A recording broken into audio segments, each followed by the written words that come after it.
Du premier ministre de la République démocratique du Congo à la famille Lumumba par le Royaume de Belgique. Le reste de Patrice Emery Lumumba quitte la Belgique ce soir pour Kinshasa. Nous apprenons que l'ambassade de la République démocratique du Congo à Bruxelles, où est exposé le corps de l'illustre disparu, est désormais baptisé Patrice Emery Lumumba. La Cour constitutionnelle affiche désormais complet. Ses membres ont procédé ce mardi au vote de leur président. Dieudonné Kamuleta Badibanga a raflé la majorité des voix, soit 9 sur 9. Le portrait de ce magistrat de carrière dans nos prochaines éditions. Madame, Monsieur, bonsoir et bienvenue à cette édition d'information. Avant de quitter la Belgique, des hommages ont été rendus à Patrice Emery Lumumba par les autorités congolaises et belges. Le Premier ministre a réceptionné la dépouille du tout premier ministre de la République démocratique du Congo en présence de sa famille biologique. Pati Tondwango, reportage. Pour l'immortaliser en Belgique, la salle des réunions de l'ambassade de la République démocratique du Congo à Bruxelles a été baptisée ce mardi 21 juin 2022 par le Premier ministre Jean-Michel Sama Lukonde Kyenge, Patrice Emery Lumumba. Cette salle qui a servi de cadre pour la veille mortuaire et les hommages dignes de ces héros nationaux, le tout premier ministre de la République démocratique du Congo, assassiné il y a 61 ans. Présent à toutes les cérémonies, le chef de l'exécutif national, Jean-Michel Sama Lukonde Kyenge, qui a été mandaté par le chef de l'État, Félix-Antoine Tshisekedi Tshilombo, pour le rapatriement de la dépouille mortelle de Patrice Emery Lumumba dans son pays d'origine qui est la République démocratique du Congo, a, dans son oraison funèbre, salué la mémoire de ce digne fils du pays qui a payé de son sang pour la cause noble, celle de défendre sa patrie. C'est à partir de mercredi 22 juin 2022 que commence la République démocratique du Congo les hommages à ces héros nationaux qui est Patrice Emery Lumumba. Et c'est là, dans les Sankourou, dans la Chopo, dans le Haut-Katanga et à Kinshasa où il sera inhumé. Et la population du Sankourou, dans l'attente de l'arrivée de la dépouille du tout premier ministre Patrice Emery Lumumba, le gouverneur du Sankourou est arrivé à Tchombe en partance pour Wembonyama, village natal de Patrice Lumumba, où il sera enterré. Pour préparer l'arrivée de la relique du héros national Patrice Emery Lumumba, toute la population du Sankourou mobilisée ce lundi 20 juin 2022 à l'aéroport de Tchombe pour accueillir chaleureusement le premier citoyen de la province du Sankourou, le gouverneur Jules Lodi Emongo. À l'occasion de votre visite à Sankourou, je vous invite. Cette délégation conduite par Madame le maire de Lumumba-Ville, Micheline Ayaki, accompagnée de ses bourgmestres ainsi que tous les administrateurs des différents territoires de Sankourou. Sous cette chaleur, le gouverneur fut conduit au village Onaloa où se déroulera le deuil du héros national Patrice Emery Lumumba pour voir comment se font toutes les installations prévues. Il s'inclina devant le mausolée du héros national Patrice Emery Lumumba et prit la parole pour passer un message de réconfort à toute la population sankouroise. Si je suis venu aujourd'hui, vous tous savez pourquoi je suis là. Dorénavant, c'est moi votre père. Jadis, tout le monde ne croyait pas que le héros national Patrice Emery Lumumba était réellement mort, mais aujourd'hui nous le croyons maintenant parce que c'est aujourd'hui, lundi 20 juin, qu'on nous a remis son corps à 10 jours de l'indépendance. C'est pourquoi je me suis dit de venir ici chez nous où il est né. Ensuite, il tient un conseil de sécurité avec Madame le maire de Lumumba-Ville, les bourgmestres, le commissaire provincial de la police ainsi que les administrateurs des territoires. Autre chose à présent, une prière pour la nation en faveur des FARDC organisée par la vice-ministre de la Défense qui pense qu'il faut allier le combat et la diplomatie à la prière. Les détails avec Jojo Ndibou. Le combat pour la paix, l'intégrité territoriale et la lutte contre les multiples agressions dans l'est de la RDC a atteint tous les niveaux possibles. Cette fois-ci, c'est la vice-ministre de la Défense nationale, Madame Séraphine Kilubu-Kutuna, qui ramène une nouvelle donne, celle d'un soutien spirituel dans la prière en faveur du chef de l'État, Félix-Antoine Tshisekedi Tshilombo, commandant suprême des forces armées en pleine opération sur le terrain. Elle a réuni quelques pasteurs et les aumôniers protestants des FARDC dans la commune de Kimbanteke où ils ont ensemble adressé une intention de prière en faveur du président de la République et des hommes en uniforme.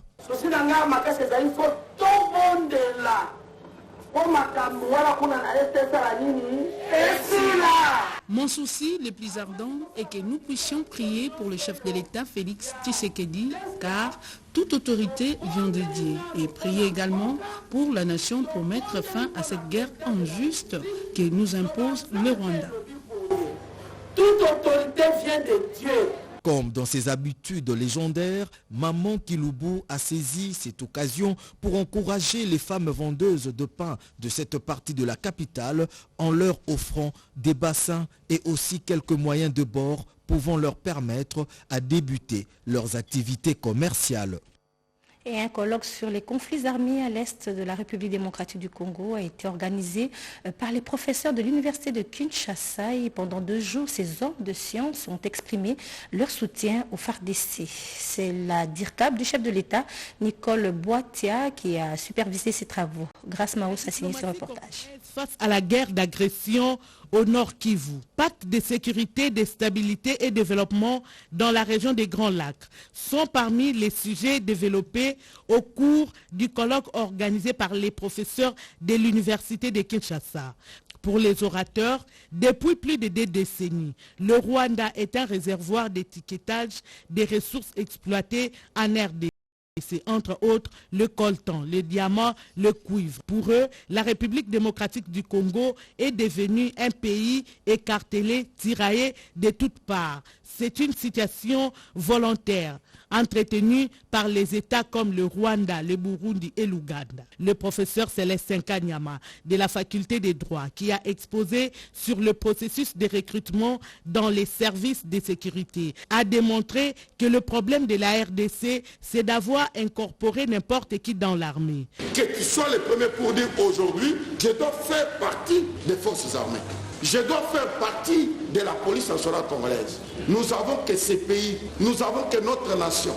Nous devons être derrière nos chefs tout en disant à toute agression extérieure que trop c'est trop. Cette fois-ci, vous tuez tous les Congolais et vous entrez chez nous. Nous allons gagner. La DIRCABA du chef de l'État, professeur Nicole Tchaboua, s'est dit heureuse de la tenue de ces travaux. Entre des idées qui peuvent sortir d'ici, peuvent être des idées qui peuvent aider à trouver des solutions, on va dire, pacifiques à ce qui se passe. Un terroir comme l'université de Kinshasa, c'est une bonne assiette pour d'abord mettre les idées ensemble. Le choc des idées, j'aille sa lumière.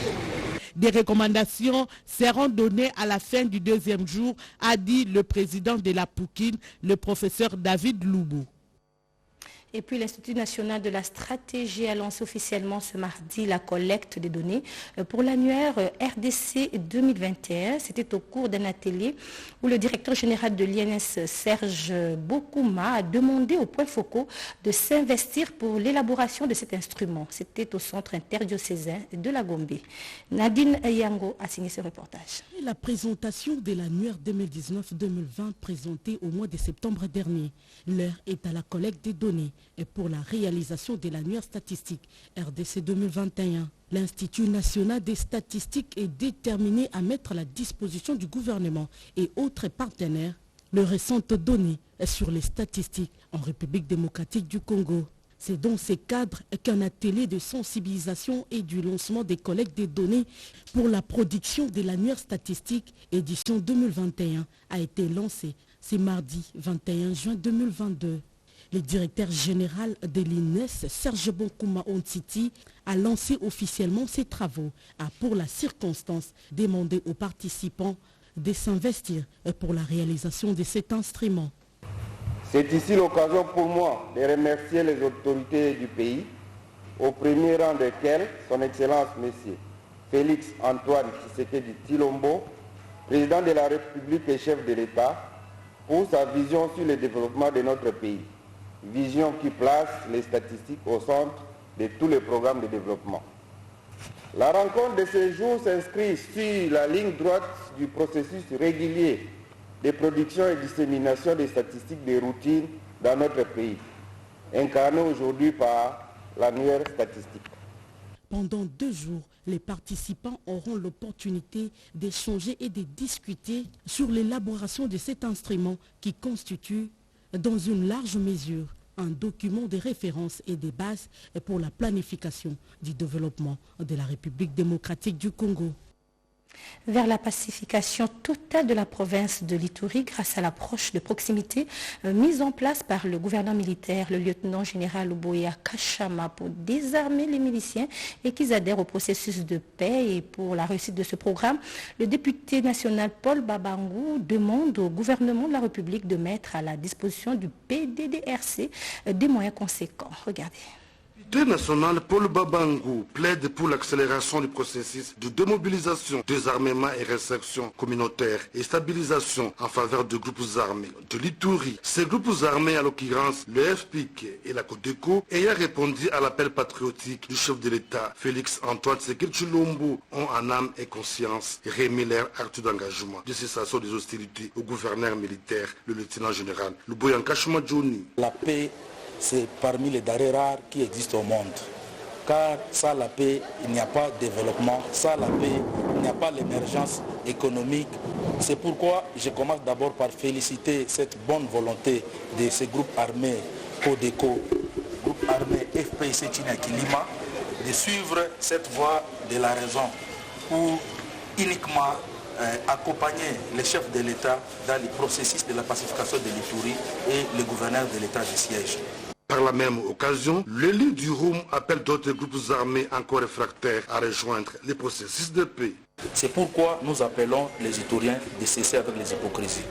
Nous comptons dans les jours à venir voir aussi les groupes armés Zaïre manifester cette bonne foi. Aussi longtemps que Zaïre va se dissimuler dans la population, il y a risque de résurgence de Codeco une fois vers les attaques. Nous appelons tout possible de revenir dans sa conscience pour amener la paix à cette grande province. C'est celle indiquée la nouvelle équipe du PDDRCS, coordination de l'Ituri, nommée par le chef de l'État, est entrée en fonction. Alors à présent, de la province du Sud Kivu, le centre de santé Nyabibwe vient d'être totalement réhabilité.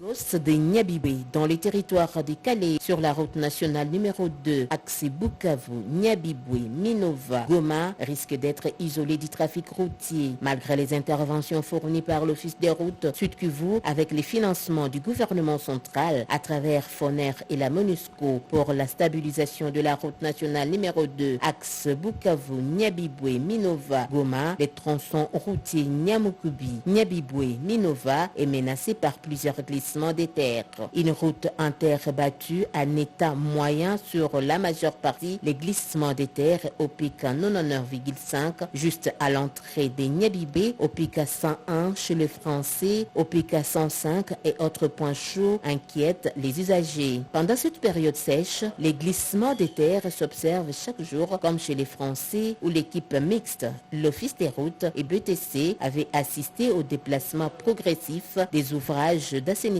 posés par la MONUSCO et les Chinois, mais aussi les arbres. Avec ces mouvements tectoniques entre Nyamukubi, Nyabibwe, Makengele, les dernières études menées indiquent que le déplacement de la route à partir de Nyamukubi sur un tracé de l'époque coloniale prévu au bord du lac Kivu serait une solution définitive pour la route nationale numéro 2.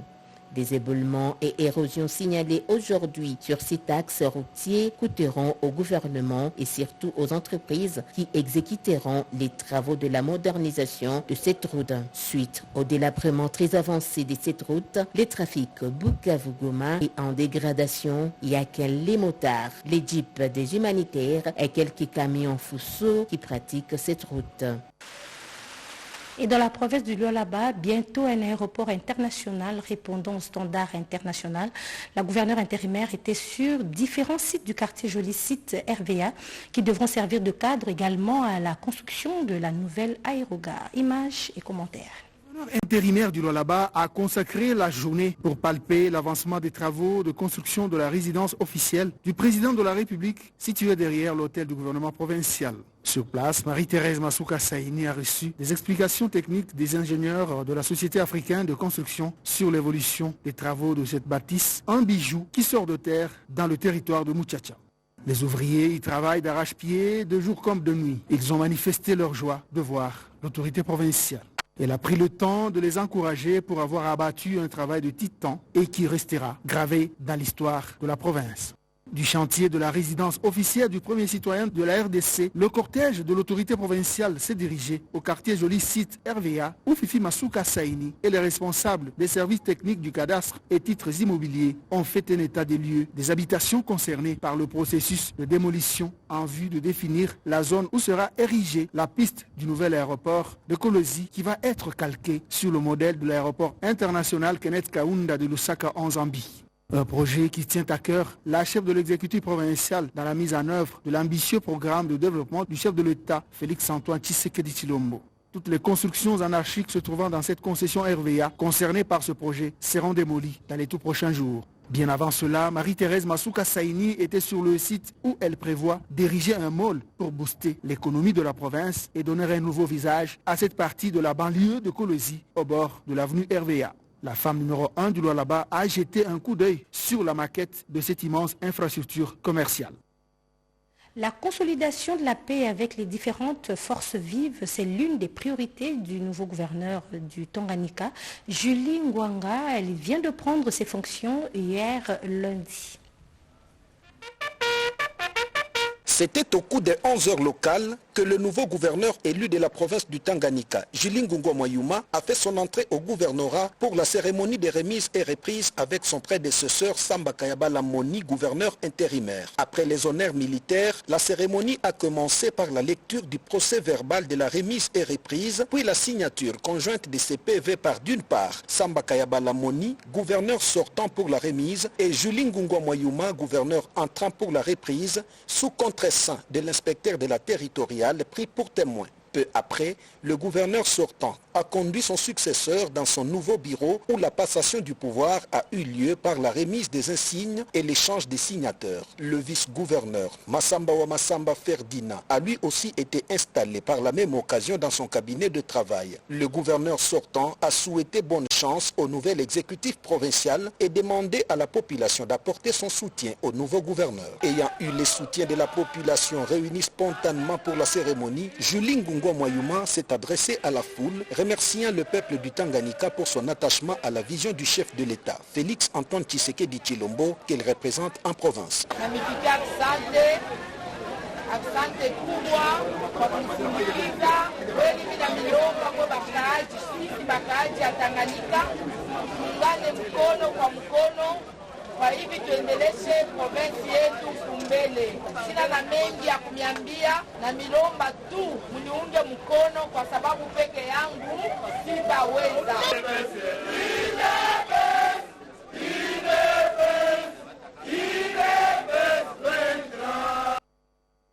La journée mondiale de la drépanocytose a vécu dans la province du Olomami. Plusieurs activités ont été organisées pour la prise en charge des enfants drépanocytaires. L'association des épouses et femmes médecins du Olomami s'est mobilisée à l'occasion de la journée mondiale de la drépanocytose, une première dans la province. Devant les officiels, la coordonnatrice de cette association a fait voir à tous la lutte que mène cette plateforme, celle de lutter contre la drépanocytose dans les Olomami. Pour le docteur Odette, cette maladie génétique est très répandue mais qui reste méconnue du grand public. Pour le moment, la drépanocytose reste incurable. Pour ce faire, un plaidoyer a été fait à l'endroit des décideurs. Nous, AFM, demandons et proposons 1.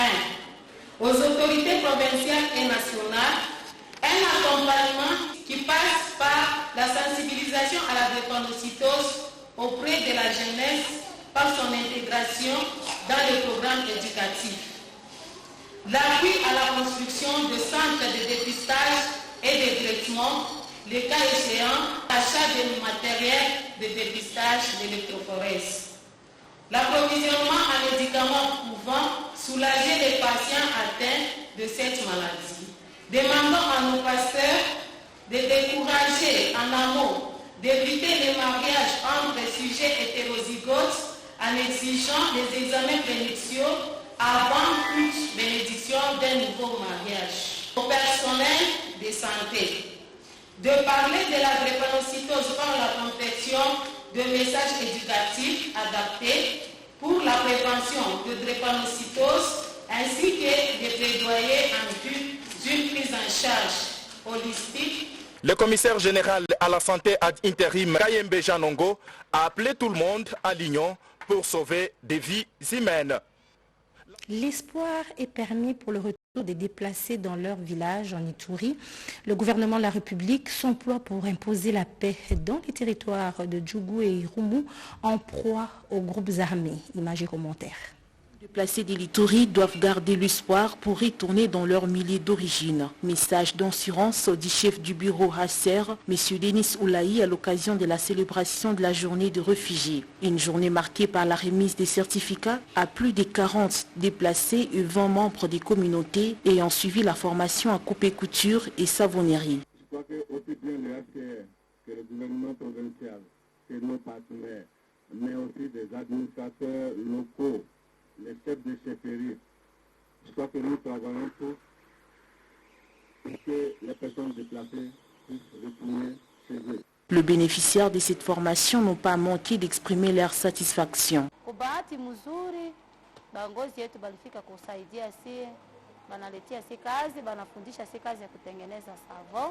Leo inapima badilisha hali ya maisha yangu par rapport na hali nilikuwa naishi mbele. Jamii nabashukuru sana kutokana na kazi yenyewe banafanyizia si deplacer kutosha si ndani ya hali ya mateso ya nguvu kufikisha si mpaka kulengo yenyewe tuko ndani hapa sasa hivi. Cette occasion, le révérend Justin Zanamouzi, directeur de la Caritas Bunia, en ont profité pour appeler les Ituriens à cultiver l'amour et la tolérance en vue de construire une paix durable. En tout cas, tous les peuples ituriens, nous devons savoir tous des frères et sœurs et que nous devons vivre dans la paix parce que personne ne peut vivre dans l'isolement ou dans la solitude, ce n'est pas possible. Nous sommes faits pour nous compléter les uns les autres et pour la paix et le développement durable parce que le développement c'est un nouveau nom de la paix aussi. Alors nous devons chercher la paix, vraiment la solidarité, qu'on cesse la guerre, la haine, tout cela, vivons ensemble et ensemble nous serons très forts pour continuer à construire notre Ituri et construire notre pays. Le Congo. Notons que la célébration de cette journée mondiale dédiée aux réfugiés à Bunia s'est clôturée par un match amical de football entre les humanitaires et les déplacés. Revenons sur cette journée mondiale de la drépanocytose. À Kinshasa, plusieurs activités ont été aussi organisées, parmi lesquelles la visite de l'hôpital Mabanga à Kalamo, une initiative de la fondation Nadine Longo Baometu. Nadine Futuka, reportage. Cette journée, occasion pour la coordonnatrice de cette fondation de visiter les enfants drépanocytaires internés dans cette formation médicale. Ici, Nadine Longo Baometu, en bonne mère des familles, a fait les tours des chambres. Partout où elle est passée, c'est un message de réconfort qu'elle a laissé à ses enfants. Question de booster leur morale, à ne pas se sentir isolés, encore moins abandonnés. Elle les a exhortés à accepter cette maladie, ne pas la considérer comme une punition divine et surtout respecter les prescriptions médicales. Faisant d'une pierre deux coups, la coordonnatrice de la FONALBA s'est retournée vers le parent pour les encourager à ne pas se fatiguer de porter leur croix. En outre, Nadine Longo Baometu a conseillé aux jeunes de faire le test de l'électrophoreuse avant de s'engager dans le mariage et au gouvernement de prendre en charge tous les enfants souffrant de l'anémie SS. Pour y donner sourire à ses enfants, Nadine Longo Baometu a fait don de lits médicaux, de médicaments et autres vivres. Gérard Bissambou, membre de la plénière de la CENI, a représenté le président de cette institution, Denis Kadima Kazadi, au café Presse Info sur l'accès à l'information et les principes des élections démocratiques et transparentes, nous dit Tétis Samba. La République démocratique du Congo a signé ce matin une lettre d'intention avec le gouvernement congolais représenté par le directeur général de l'Agence nationale pour l'électrification rurale et périurbaine, M. Idesbald Chinamola. L'accord signé aujourd'hui est une composante importante suédoise en faveur de la réduction de la pauvreté et le développement durable en RDC. À travers cet accord, plus de 10 000 ménages seront connectés au réseau électrique. Et l'accès à l'électricité est aussi fortement lié à d'autres objectifs de développement durable. Aussi la création d'emplois, la réduction de la déforestation, la création d'opportunités de communication et l'accès aux services financiers. Vous savez que la Suède est un partenaire engagé de la RDC. La Suède est un partenaire actif en RDC qui veut effectivement comprendre très bien les enjeux de l'électrification et surtout qui comprend aussi bien l'approche. Et non lors de la table ronde que ce partenariat a été annoncé comme une contribution réelle et effective pour la RDC dans le cadre de notre ambition de mobiliser environ 100 millions de dollars pour cette année 2022. La Suède s'était présentée devant tout le monde à la table ronde pour annoncer sa contribution d'autour de 32 millions de dollars. En effet, l'appel à la proposition s'adresse aux opérateurs énergétiques tout en visant l'amélioration à l'accès de l'énergie propre aux communautés rurales et périurbaines, qui vient compléter les efforts du gouvernement congolais à travers les fonds Mwinda. Voilà, vous venez plutôt de suivre la signature d'un protocole d'accord par la Suède, entre la Suède et la République démocratique du Congo pour l'électrification de Kakobola. Poursuite atelier de formation sur les stratégies électorales au niveau de cellules de l'UDPS limitées résidentielles. Cette fois-ci, le gouverneur et vice-gouverneur de la province du Haut-Lomami, nouvellement élus en tant que membres de cette cellule, sont venus remercier la base et exprimer leur gratitude au chef de l'État pour la confiance placée en leur modeste personne. Photo des familles qui sont nues doute restera historique pour l'ASBL Action pour la démocratie et la gouvernance électorale ADGE qui vient de faire sa sortie officielle. Coordonnée par Majaliwa Chabani, cette structure composée des experts électoraux et techniciens en matière d'éducation civique et électorale vise à sensibiliser la population congolaise en général et les fidèles musulmans sur la gouvernance électorale. ADGE conscientise aussi les citoyens musulmans sur les droits et devoirs civiques, a dit son coordonnateur. Parce que les élections ont beaucoup d'aspects qui semblent être ignorés. Vous comprenez avec tout ce qui se passe dans notre pays, beaucoup ne voient pas l'importance d'aller aux élections. Et d'autres même commencent à se désintéresser. Et pourtant, c'est la population qui doit élire ceux qui vont les gérer. Et c'est par leur petite voix-là qu'ils vont donner le pouvoir à ceux qui doivent nous gouverner demain. Si ces gens ne comprennent pas l'objectif, ne comprennent pas l'intérêt de cela, à quoi ils doivent s'intéresser, c'est parmi l'une des missions de l'ADGE pour essayer de remplir tout cela. Et l'ADGE ne pourra pas se limiter à ce niveau-là. Vous savez, lorsqu'un cycle électoral prend sa fin, nous allons aussi dans le cadre du monitoring, c'est-à-dire la surveillance, nous allons dans le cadre aussi de l'observation. Nous serons en mesure, après toutes ces activités-là, de revenir pour évaluer et donner notre point de vue réel tel que ça se fait. ADGE qui se veut un cadre approprié pour débattre sur toutes les questions qui touchent le processus électoral avant, pendant, tout comme après les élections. Voilà, nous corrigeons encore ensemble. C'était plutôt la sensibilisation de la communauté islamique sur les élections en République démocratique du Congo. Et puis passons à présent à l'UDPS qui poursuit ses ateliers de formation sur les stratégies électorales au niveau des cellules de l'UDPS limitées résidentielles. Cette fois-ci, le gouverneur et vice-gouverneur de la province du Haut-Lomami, nouvellement élus en tant que membres de cette cellule, sont venus remercier la base et exprimer leur gratitude au chef de l'État pour la confiance placée en leur modeste personne. La cellule UDPS limitée résidentielle poursuit ses ateliers de réflexion et de formation idéologique au sein du parti. Les cellules, face aux enjeux politiques et électoraux à l'horizon 2023, restent le thème principal. Deux intervenants du jour, Maître Jean-Pierre Kalombo, directeur de l'école du parti UDPS, et l'honorable Kano Munungai Jean-Constantin, élu de l'UDPS dans la circonscription de Chikapa, ont tour à tour développé les stratégies à utiliser pour garantir la victoire du président de la République Félix-Antoine Tshisekedi Tshilombo en 2023 avec une majorité absolue que doit réaliser l'UDPS. Belle circonstance pour cette cellule phare du parti présidentiel de recevoir 2 hôtes de marque, membres du parti, le gouverneur de la province d'Ilomami, Nathan Ilunga Numbi, et le vice-gouverneur Jean-Claude Lubamba Mutombo. Nous avons été ici dans la cellule limitée résidentielle UDPS parce qu'il fallait venir remercier les responsables de cette cellule qui n'avaient pas ménagé de ses efforts pour nous accompagner dans cette grande lutte. Si nous sommes aujourd'hui élus gouverneurs, c'est pour la première fois dans ces pays qu'un président de la République refuse de donner un mot d'ordre aux députés, et c'est par là que nous sommes plébiscités aujourd'hui. Parce qu'on était habitué au système des dictats. Voilà pourquoi il fallait venir témoigner cela en présence de tous les combattants. À sa cellule UDPS limitée résidentielle dirigée par Maître Patrick Mbouingandoum, il n'a eu qu'un seul mot, merci, pour le soutien politique dont il a bénéficié de la part de tous les autres membres. Voilà, et avant de nous quitter, passons à cette collecte de fonds pour soutenir les forces armées congolaises qui a été organisée par l'ambassadeur Mukambila. Cette opération consiste à contribuer $1 par chaque jeune Congolais. L'ambassadeur William Mukambila, président du Conseil national de la jeunesse congolaise, a lancé ce 18 juin en la cathédrale du Centenaire la collecte de fonds en faveur de FARDC, cantonné au front, dénommé l'action patriotique Un jeune, $1.